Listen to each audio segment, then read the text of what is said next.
ભારત અને પાકિસ્તાન વચ્ચે 1971માં થયેલા યુદ્ધમાં પાકિસ્તાનની કારમી હાર થઈ હતી। પાકિસ્તાનને રચેલા ષડયંત્ર બાદ ભારતીય સેનાએ પણ પાકિસ્તાનને જડબાતોડ જવાબ આપ્યો હતો।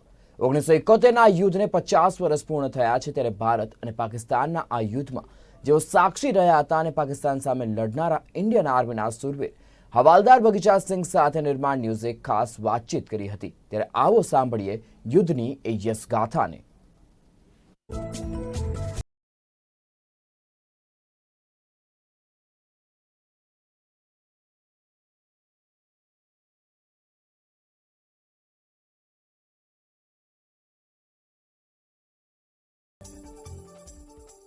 જેટલા પણ જવાનોએ 1971ના તે યુદ્ધમાં ભાગ લીધો હતો, જે શહીદ થયા હતા તેનો પરિવાર કે પછી જે લોકોએ ભાગ લીધો હતો તેમના સંસ્મરણોને જાણવા માટે આપણે તેમની સાથે અત્યારે છીએ। આપણી સાથે કર્નલ છે, આપણે તેમની સાથે વાત કરીશું। सर, बहुत बहुत धन्यवाद हमारे साथ जुड़ने के लिए। सर, पहले तो अपना परिचय दीजिए। मेरा नाम बगीचा सिंह सिग्गी है। मैं उत्तराखंड देहरादून का निवासी हूँ। युद्ध केट में मेरा रैंक लास्ट नायक था और मैं 23 साल सर्विस करने के बाद 1985 में हवलदार रैंक से पेंशन गया हूँ। मैं उत्तराखंड से बिलोंग करता हूँ। सर, युद्ध के बारे में जब पता चला था आपकी मतलब आप क्या सोच रहे थे, कैसे सोच थी आपकी उस वक्त? युद्ध तो जो युद्ध कोई भी युद्ध हो वो तो ट्रेनिंग के ऊपर निर्भर करता है। हमको ऐसे हम पहले से ही हमको ऐसी ट्रेनिंग मिलती है युद्ध के समय में, जैसे हम पीस टाइम में भी हमें ट्रेनिंग मिलती है कि कैसे युद्ध, अगर युद्ध होता है तो कैसे उसको लड़ना है, कैसे उसकी परिस्थितियों में किस हालत में, अगर खाना पानी भी नहीं मिले तो कैसे उसमें जीना है। ये पूरा ट्रेनिंग, चलने की ट्रेनिंग, पैदल ट्रेनिंग, ये हमको पहले से ही हमारा बेसिक ट्रेनिंग दी जाती है। तो उसमें तो हम 3 दिसंबर था, रात को हम एक्सरसाइज में गए हुए थे इधर से उधर बाड़मेर सेक्टर में। तो हम उस टाइम तो हम पिक्चर देख रहे थे, वहाँ पर एक गाड़ी मोबाइल गाड़ी आती थी, गाड़ी के हिसाब से हम लोग को पिक्चर दिखाई जाती थी। तो हम पिक्चर देख रहे थे तो एकदम पाकिस्तान के फाइटर आ गए, ऊपर से उन्होंने उड़ाई भरी, तो एकदम से अनाउंसमेंट हो गया कि पाकिस्तान ने हमारे ऊपर अटैक कर दिया। तब एकदम से पिक्चर ख़त्म हो गई। पिक्चर होने के बाद उन्होंने सबको बोला अपने अपने यूनिटों में जाओ और मूव करने की तैयारी करो। हम 1 घंटे में अपने गाड़ियाँ सब जो हमारा सामान था, जो हमने लेना था, टेलीफोन केबल, जैसे जिसका जो रोल था उन्होंने अपना अपना रोल पूरा करके गाड़ियों में बैठ गए। तो 1 घंटे के अंदर वहाँ से हम मूव हो गए। तो रात भर हम चलते रहे। जितनी तेज़ गाड़ी, हमारे कमांडिंग ने, डीपी साहब ने बोला जितनी तेज़ गाड़ी होती उतनी तेज़ गाड़ी चलाओ कि हम सुबह होने से पहले हमने वहाँ पर पहुँचना है। तो हम अपने ड्राइवरों को बोलते भी जितना तेज़ है उतना तेज़ चलो। रात भर सुबह होने से पहले हम जिस पोजीशन से वहाँ पोजीशन पर हम लोग पहुँच गए। अपना अपना जहाँ से गाड़ी खड़ी करना है या कैमोफ्लेज किया, कैमोफ्लेज कर दिया। उसके बाद फिर शाम तक इंतज़ार किया। शाम को 4 बजे ही हम वहाँ से आगे, हमारा इन्फेंट्री यूनिट चल रहा था, पीछे से हम लोग को हुक्म मिल गया कि इनके पीछे पीछे आप लोग अपना सामान लेके चलो। तब मेरा उसी साहब हम 10 की पीछे चल पड़े। जब आगे चले तो बहुत सी कठिनाइयाँ, ये पहाड़ थे, रेत के पहाड़, गाड़ियाँ नहीं चढ़ती थी, बड़ी मुश्किल से जीप गाड़ी थी, जीप ही नहीं चढ़ती तो बड़ी गाड़ी कहाँ से जाएगी। तो लेकर के आगे गए तो जैसे जैसे इन्फेंट्री ट्रूप आगे बढ़ रहा था उसी माफक हम उसके पीछे पीछे उनको जहाँ से हो सके उनको कम्युनिकेशन देते थे। जैसे वो कम्युनिकेशन मांगते थे, पीछे बात करनी है तो हम उनको बात करवाते थे टेलीफोन के ज़रिए। सेट तो पीछे रह गए थे, बड़ी गाड़ियाँ थी उस टाइम, गाड़ी के बिना सेट चलते नहीं थे। तो उस समय टेलीफोन का ज़्यादा साधन था कम्युनिकेशन के लिए। फिर बाद में वो भी आगे जब रोड बन गया तो ऐसे करते करते हमारी फ़ौज अली पर्वत तक पहुंच गई। एक्चुअली तो रास्ते में पहले और भी बहुत से अटैक मिले, लेकिन जो अली पर्वत में जब सेना पहुंच गई तो उसको मेरे को कम्युनिकेशन देना था, तो वो थोड़ा मुश्किल टास्क था।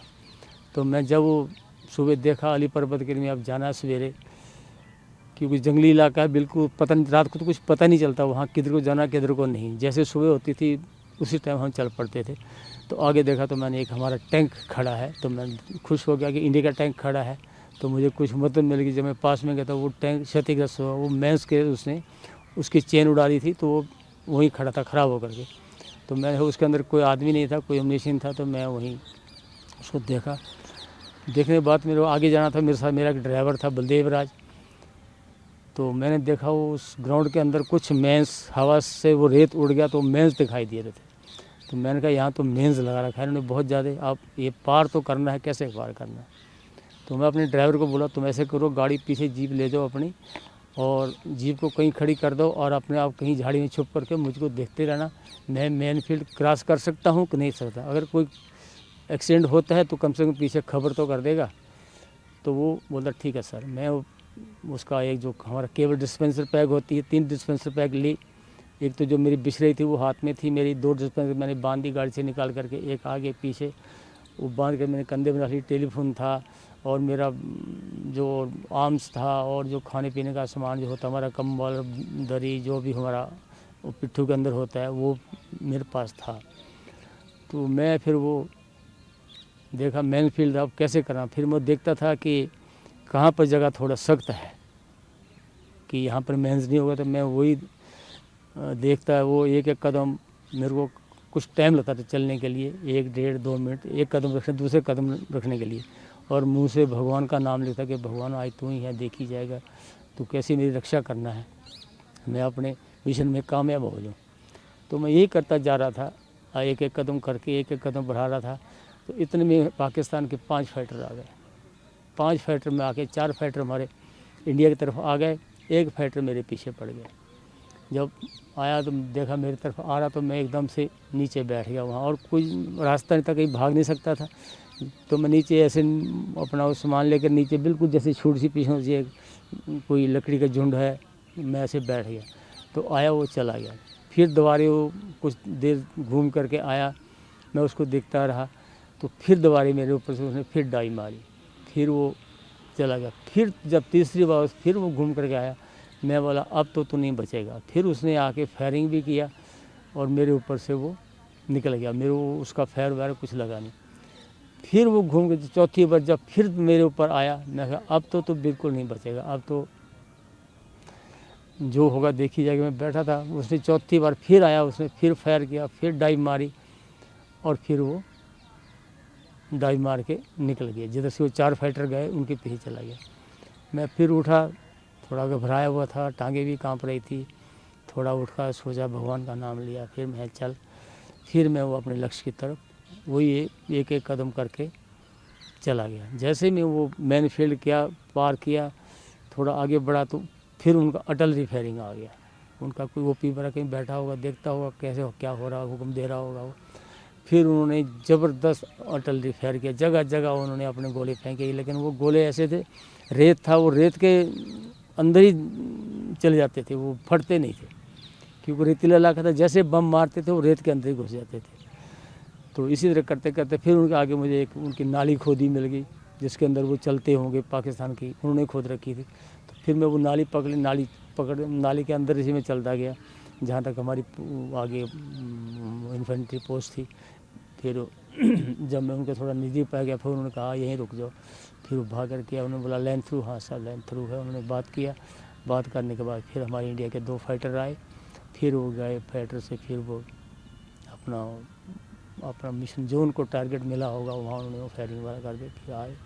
तो फिर भी मैं वो जो मेन फील्ड था उसके बाद तो मैंने कई बार क्रॉस किया। तो इसी तरह वो युद्ध 16 दिसंबर को जाके वो युद्ध समाप्त होगा, लेकिन उस जगह से आगे हमारी फ़ौज फिर आगे नहीं बढ़ी। उधर वो बैठे थे आगे, पीछे हम बैठे थे, क्योंकि हम लोग 70 किलोमीटर अंदर चले गए थे। 3 रेलवे स्टेशन हमारे अंडर थे उनके, तो पीछे से कोई रोड नहीं था इतना जो सपोर्ट्स आ सके, या जो भी कमांडिंग का अफसर होगा, जो हुक्म होगा वही उन्होंने आगे मांगा, पीछे हम भी वही करते गए। बहुत बहुत धन्यवाद हमारे साथ जुड़ने के लिए। आपका भी बहुत धन्यवाद साहब। જે રીતે આપણે બગીચા સિંહ સાથે વાત કરી, તે સમયની 1971નું જે યુદ્ધ હતું, હિન્દુસ્તાન પાકિસ્તાનનું યુદ્ધ, કે જેમાં પાકિસ્તાને ભારત સામે હાર માની લીધી હતી, તે સમયના જે સંસ્મરણો છે તે તેમની સાથે આપણે વાત કરી, તેમણે તે સમયની વાત પણ આપણને કહી। 50 વર્ષ પૂર્ણ થયા છે અને તે નિમિત્તે જે ઉજવણી કરવામાં આજરોજ આવી છે, 50 વર્ષ પૂરા થયા છે। જેટલા પણ પરિવારો હતા, જે સૈનિકો હતા, તેમના પરિવારો, સૈનિક જે હતા, જવાનો, તે આપણી સાથે અત્યારે અહીંયા છે, તેમની સાથે વાત કરી, જેટલા પણ સંસ્મરણો હતા તે ફરીવાર વાગોળ્યા અને તે દિવસને યાદ કરવામાં આવ્યો, તેની ઉજવણી કરવામાં આવી। કેમેરામેન ચંદ્રકાંત વોરા સાથે ભૂમિકા વાલસુર, નિર્માણ ન્યૂઝ, અમદાવાદ.